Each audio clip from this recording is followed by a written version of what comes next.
You're listening to the Rent Roll Radio Show with Sterling Chapman. Hey, Rent Roll Radio listeners, welcome back to the show. As always, I'm your host, Sterling Chapman. Today, we are joined by Alex Jarbo with Sargon Investments. Alex has a pretty unique niche that he operates in, and so I'm really excited to pick his brain today. So he develops short-term rentals. So super excited to talk today. Short-term rentals are the sexy new topic that everybody wants to talk about and learn more about. And I've also had some investors reach out to me with questions about developing short-term rentals and larger short-term rental communities, which sounds like you're in. But I don't know the first thing about developing short-term rentals. So I'm going to let you talk about it. So welcome to the show, and thank you so much for joining us. Oh, thanks for having me, Sterling. So take us to the top, man. Where are you from? How'd you get into real estate? What'd you do before? And what are you doing today? Yeah, so I'm originally from Detroit, Michigan, joined the military when I was like 17, and then did my thing. I was mainly stationed in Washington, D.C., part of the Honor Guard of the Marine Corps there. And then got out at 22. I decided to move directly from D.C. to Asheville. And start in real estate. I was part of a group mentoring thing that helped me sort of find Asheville. What group was that? It was Freedom Mentor. Okay. This was back maybe 7 or 8 years ago. But the gentleman who had run that mentorship, he had property in Gatlinburg and Pigeon Forge. And we had done like an in-person thing, and I saw some of his properties. Like, oh, that's really cool. Even back then, cash flows were ridiculous compared to the long-term rental stuff. So we decided on Asheville. Asheville was, I wouldn't say necessarily up and coming when I first moved here, but the growth that we've seen just in the last 5 years has been insane. So I originally got my real estate license. I was helping some clients purchase and sell. Didn't really enjoy that too much. I'm still active. But I wanted to get into short-term rentals. Like, that's why I moved to the city. That's why I moved to the mountains. And then I realized really quickly that whatever was in my price range was not going to do well as a short-term rental at the time. So we just decided to develop our first property. And the first one did so well that we immediately started developing 2 more. 2 turned into 4 turned into 10. So like right now we have 10 that we're developing, and then we're planning a short-term rental, like resort boutique community essentially. And that's sort of the niche that we're in right now, is developing these like anywhere between 30 to 50 unit cabin developments in the mountains, whether it be here in Buncombe County in Asheville, like the county that Asheville sits in, or anywhere between like an hour or 2 within the city. There are like different submarkets within like Western North Carolina and then Tennessee, the Smoky Mountains and stuff. Sure. Yeah. Popular area. So what are the things you look for when you're developing? I mean, kind of walk us through the whole process. Development is one of the areas that I've not explored thoroughly. So I've got a lot of questions. Where do you start, right? What's the first step, and where do you go, and what kind of laws and zoning and all that, sewer, like walk us through the whole gambit. Educate us on development. Absolutely. So when I usually get that question, the first thing I start with is like people who want to develop, but they live in metro cities, or they live in very populated areas where like what's normal as an Airbnb, say like in New York, is going to be like the hotel, the condo, the apartment. So what I tell people is, if they're interested in doing like ground up stick built development, if they're just first starting out, is think about like an area in where you live, where people like to vacation. So in New York, people like to go up north, maybe a couple hours in the Catskills or something. Like people in San Diego are going to like Big Bear Lake or something. So like think about places that if you're in a metro area where people like to vacation. If you can't think of anything, it's probably the city that you actually live in. So like here, Asheville, like people like to vacation. Landscape's really important. The strategy that we like to stick to is like staying within anywhere between like 30 to 45 minutes of a national park or a national forest. Those, even like COVID exploded those numbers because of domestic travel, but those are usually going to be drive-in cities where people are used to driving to either the forest or the national park. So they're going to be more used to driving into more of like a rural area where your cabin might be. So that's going to be the first thing. Landscape is really important. And then building unique cabins is very important. So we do log cabins, A-frames, tree houses that are essentially just homes on stilts that we market as tree houses. And then the new trend that I'm seeing now in the States is like more like barn type conversion type houses. But we're just doing like ground up development with like a barn type feel. So landscape is going to be the first thing. Access is going to be the big thing too.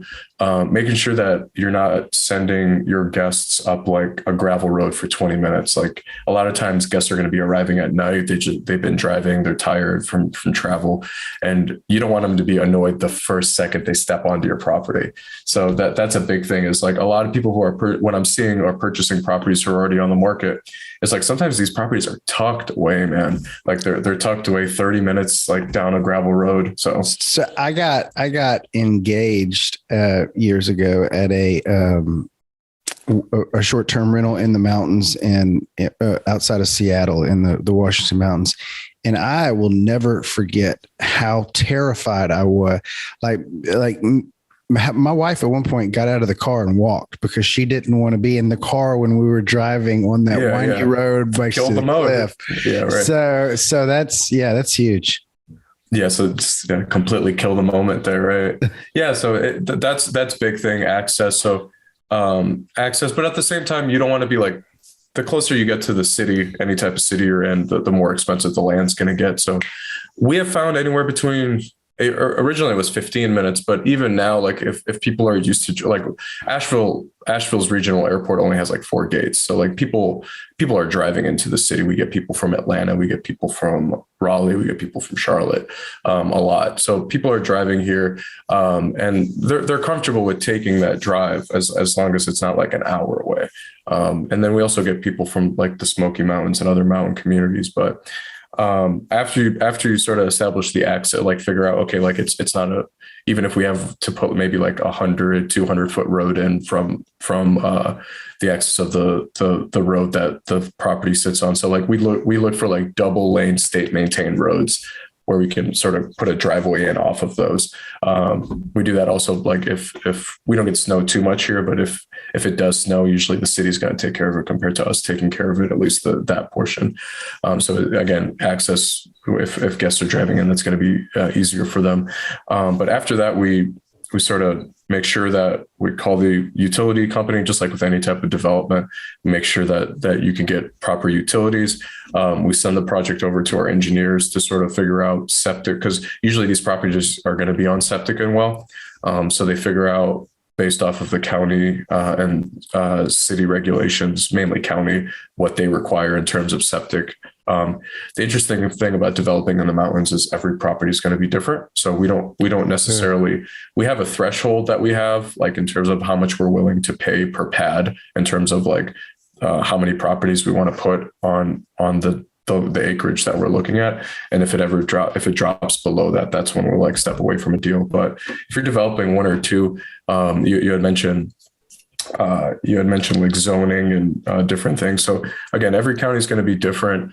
Before you start putting like serious money into like a project, just make sure that the city is, or at least the county is comfortable with you doing short-term rentals. And usually the rural areas are going to be. A lot of the areas like Sevierville, Gatlinburg, like they have HOAs that are specifically designed to protect short-term rentals. Because that's like, I mean, tourism's like that's their bread and butter. So yeah. Cool. So what kind of problems have you run into along the way? Electricity, just utilities is the big one. We are developing in rural, but again, staying close enough to the city where more and more people are working from home now. And internet, like high speed internet, is number one on the list now. So making sure that when you're either, if you go under contract or in due diligence before you close, to make sure that you are able to get those utilities to to the property. High speed internet's been a big thing. I mean, and just with any type of development right now, tradesmen are hard to find. Materials are all over the place. Yeah, those are the main things. Is like we did. Luckily, it was only a couple cabins, but we did have a couple cabins that were budgeted for prior to the pandemic, that we just got across, that we just broke ground on right now after we waited for things to sort of cool off a little bit. They're still crazy, but it's not like the tail end of 2020 or the beginning of 2021 with like materials costs. Right. What risk factors do you see in the industry? Regulation is going to be the biggest one, man. Yeah, definitely the regulation. So we underwrite all of our properties to be rented out as long-term rentals. So like we won't go out and go, we won't go crazy on we won't go like insane with the finishes. It's just like, it's still a well-designed property that looks very like we call it Instagrammable. Like we want our properties to be posted on social media by our guests. So, but within that, it's like making sure that, just not going crazy with the budget. So like it has to be able to rent as a long-term rental. Say if like the city randomly decides to change the rules one day, which is just happened a lot. My home city of Detroit, where I grew up, like that happened overnight. It's like they were allowed 1 second, and then the next second, like the mayor had completely changed the rules. So yeah, we underwrite as long-term rentals. And poor Detroit's always getting beat up on the real estate front. Always, man. Yeah, right. 2008 with like the crash and everything, for sure. Well, it still is. I always use the example of when the auto industry went overseas. Isn't that what really hit Detroit the hardest? And I've never even been to Detroit, so shame on me for talking about it. But wasn't there some pretty catastrophic backlash after that happened that affected? Yeah, that, and then like I'm not an expert on it too, because I haven't lived there in like 10 years, but also like there was like a controversy that happened with the mayor too, that happened around the same time that happened. And then right after that, the city went bankrupt. So it's like, yeah, it's starting to make a comeback though. Like they just built a new arena down there where I think the Pistons and the Red Wings play. And then also there's developments going left and right up there right now too. Quicken Mortgage is based out of there too. And they have a huge footprint in the real estate game there too. So awesome. Yeah. Cool. Yeah. What is the difference in returns from developing yourself versus going and buying an existing cabin? That's a good question. So usually if you're, again, every market's going to be different, but sometimes you're like here in the city that we operate in, you're competing with people who also want to live in the house. And that is difficult sometimes. Also what you're like with multifamily cap rates being so compressed, it's interesting because like people are coming to short-term rentals and going, hey, as long as I get an 8%, 10% cap, I'm happy. So, and that's driving up the prices of the short-term rentals that are already there. So it's not necessarily, it's harder to compete for those properties that are already on the market. And it's like the cat's out of the bag. Like short-term rentals are very profitable. It's not necessarily, obviously the returns are important, but it's also making sure that like if you design a unique property, say like an A-frame, that is the marketing piece right there. It's like the pictures are going to sell that, the pictures are going to sell that property all day. It's like, that the A-frame is going to be unique. Like people are going to flock to that property. So I would say that's the biggest thing between like, we just have more flexibility on what we can design and make the property look like. And at the same time, making sure that they have full kitchens, they have obviously full bathrooms. So like if we needed to put like renters in there, long-term renters, we can do that as well. Do you see any risk with oversaturation? Everybody, like you said, cat's out of the bag. Everybody I know is flocking to short-term rentals. At some point, is that going to make them less profitable? It's already started to do it with some of the lesser desirable properties. So I sort of see it it sort of happened in 3 phases, or it is happening in 3 phases. Originally, say 5 years ago, it was you see a lot of mentors talking about it now. It was like the retail arbitrage model, which is still very successful in a lot of metro areas where like you master lease a property and then you rent it out, which you can make a lot of money that way too. And then sort of the middle of that is you have people that are just purchasing any type of property and just throwing it on a short-term rental site and still doing reasonably well. But where I see like the most money to be made is to develop the properties where the uniqueness of the property will outlast the other ones, at least for the next 10 years, in my opinion. And I mean, that just shows in the numbers in the first couple cabins that we have up and running right now. Awesome. So, and this next question, I know the answer from other interviews similar to this with, similar type of guests, but for the benefit of our listeners, how does, short-term rentals play in a depression, in recession, in the event that, our market dips and everything's not as rosy as it is today? What does the short-term rental space look like? All right. So a lot of people are comparing their returns to like what happened with COVID, but I don't think COVID's the period of COVID is not a good place to sort of start there, because like the borders were locked down. So obviously people have to travel domestically. So we're expecting to see like some sort of revenue drop after everything sort of starts to get back to normal. But looking back at like 2008 and 2009, there are some really good short-term rental books that sort of talk about this exact topic of as long as the luxury properties sort of saw a dip during 2008 and 2009 in revenue, about 10 to 15%, depending on where you're at in the United States. But for the most part, the revenue is pretty consistent in terms of the rates that you can charge. And I think that's because the people who are renting your property do not live in your market. So if like different markets are hit differently, like you mentioned, Detroit got absolutely wrecked during the last recession. But the people who are coming and visiting here are not, they're used to, they don't know what's happening in the market is what I was trying to get at. Yeah. If you look at like international stuff, so like my wife and I had honeymoon in the Maldives, like we paid a crazy amount of money to have like a water over a hut. But at the same time, it's like, I'm sure that country is not doing completely phenomenally, like financially, but like they were able to get those rates. That's what I compare it to. So. Yeah. So the response that I got last time I asked that question to, I would assume one of your peers or competitors or however y'all position yourselves in the market, but her response was that during recessions, people still go on vacation.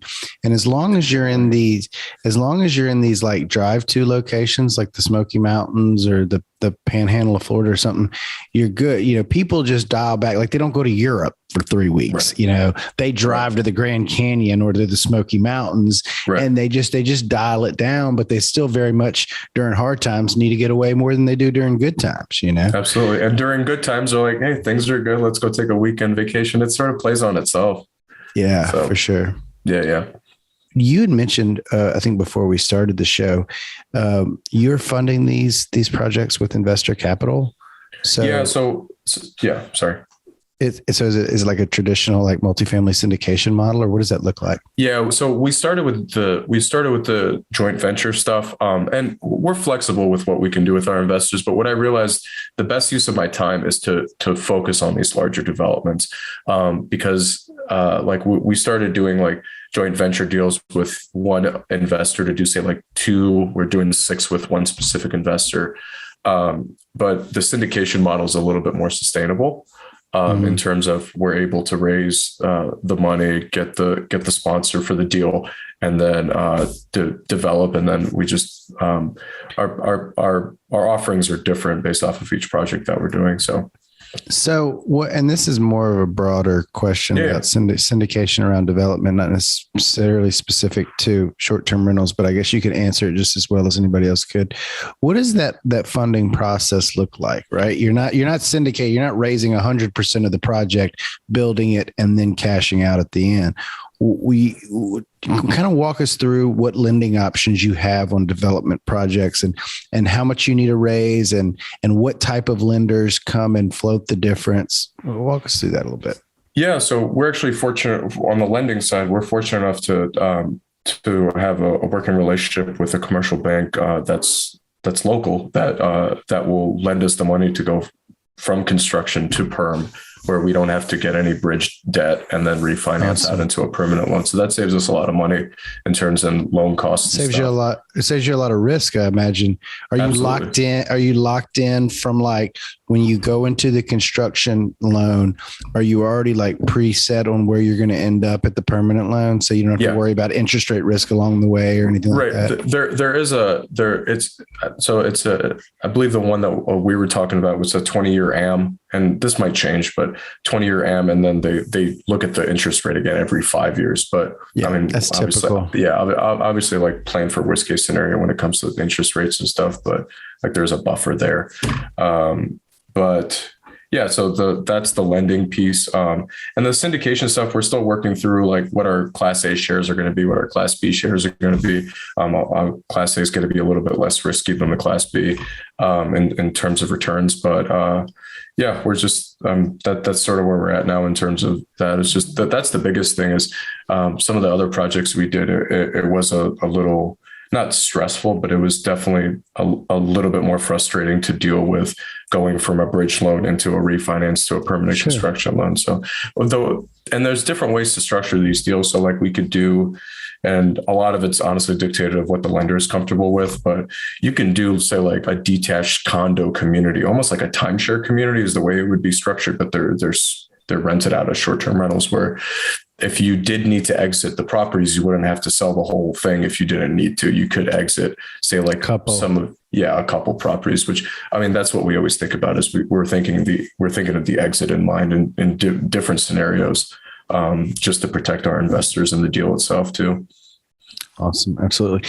Is there any other kind of frequently asked questions or topics that have arisen on the subject that I haven't thought to ask about?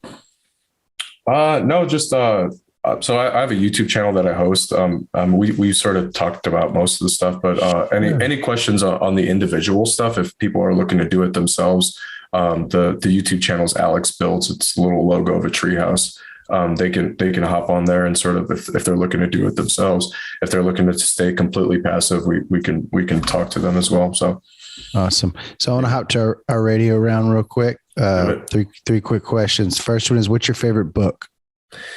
Yeah, this one might be a little controversial, but The Creature from Jekyll Island. Oh yeah, I love that. Is a phenomenal. The ending gets a little bit. The last couple chapters are a little bit weird, but I feel like anyone who's involved in real estate should have a pretty good foundation, like knowledge foundation on how money works, at least in the United States. So that book sets the foundation and more on how how money is created, made, and managed and mismanaged and stuff. So sure, absolutely.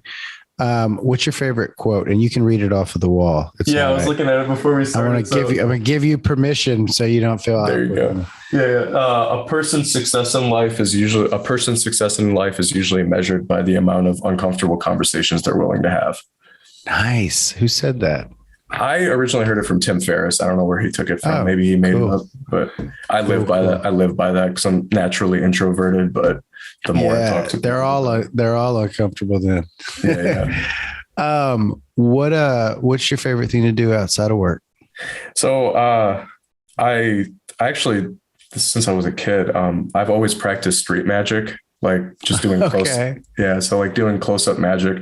It's almost like turned into like a form of meditation at this point where it's like it helps me disconnect, it keeps me creative. The stuff I do with like the magic stuff directly translates to like the real estate stuff when it turns to like the creativity and stuff. So it's also a phenomenal networking tool. Like just bust out a card tricks like like a networking event. Dude, I'd come watch your magic trick at a conference. I was at Bigger Pockets last year and I just pulled out something and just started doing stuff. It's like the best icebreaker ever. And you don't expect it. You're at like a real estate conference and you're like, someone just asked me to do a magic trick. Like we're just talking about a deal a second ago. Yeah. That's cool, man. I love it. So you'd mentioned your YouTube channel earlier, but where else can our listeners connect with you, learn more about you, invest with your company? Yeah, absolutely. So the YouTube channel, if they're looking to do, I'm pretty active in the comment section in there. LinkedIn, pretty easy to get to, just Alex Jarbo. And then our website, Sargon Investments. I'm sure will be in the show notes, but if they're looking to invest, there's an Invest Now button that they can just fill out their information and then schedule a call with me. and then we can talk about their goals and what they're looking to do with their investments. Awesome. Well, thanks, Alex. I really enjoyed it, and definitely look forward to keeping up with you on your journey. Awesome. Thanks, Sterling. Thanks for tuning in to the Rent Roll Radio Show, brought to you by Crestworth Capital. We hope you enjoyed the show, and if you did, please hit the subscribe button and leave us a rating and review. You can also visit us at crestworthcapital.com or rentrollradio.com, or follow us on Facebook at Rentroll Radio or at Crestworth Capital. If you would like to reach us, feel free to shoot us an email at info@rentrollradio.com or sterling@crestworthcapital.com.